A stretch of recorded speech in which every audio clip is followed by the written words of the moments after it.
stage, and we'll go from there.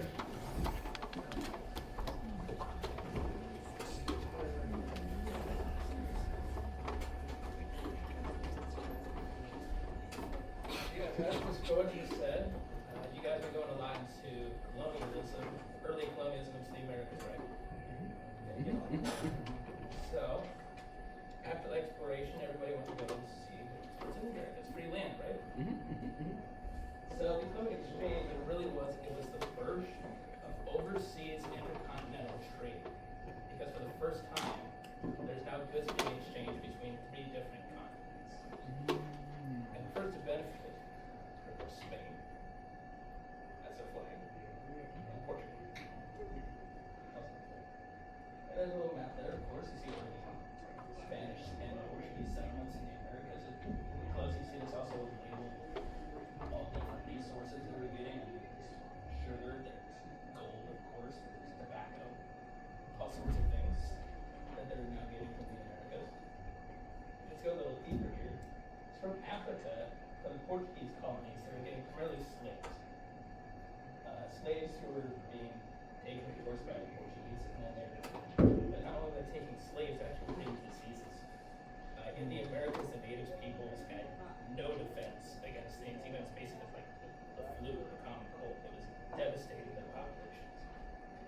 And it just ravaged through them, killed hundreds of thousands, even millions of people because they had just no defense against smallpox or the flu.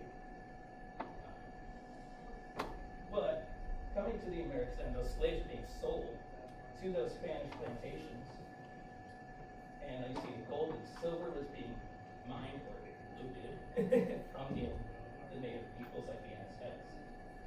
So they had slaves. They were initially native peoples were being enslaved, then African peoples were also being sold into slavery on the plantations.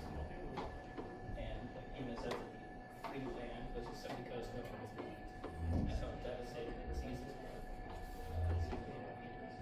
You see that all sorts of new things are being brought by the Europeans, like potatoes.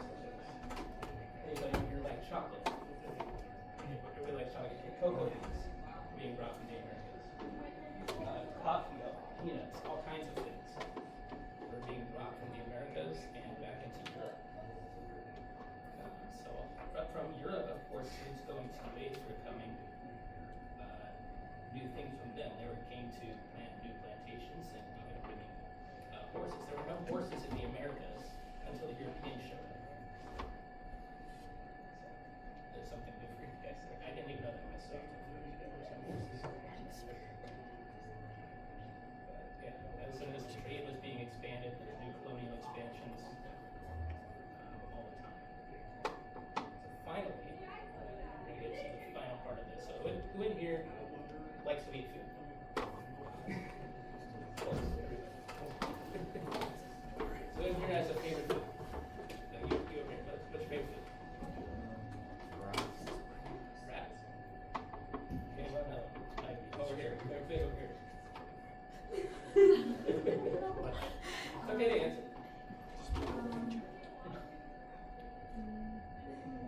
Shrimp. Shrimp? That's a good one.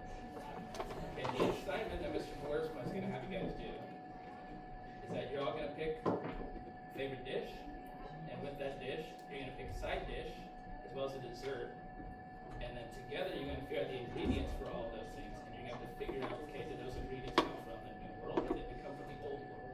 Does that make sense? All right.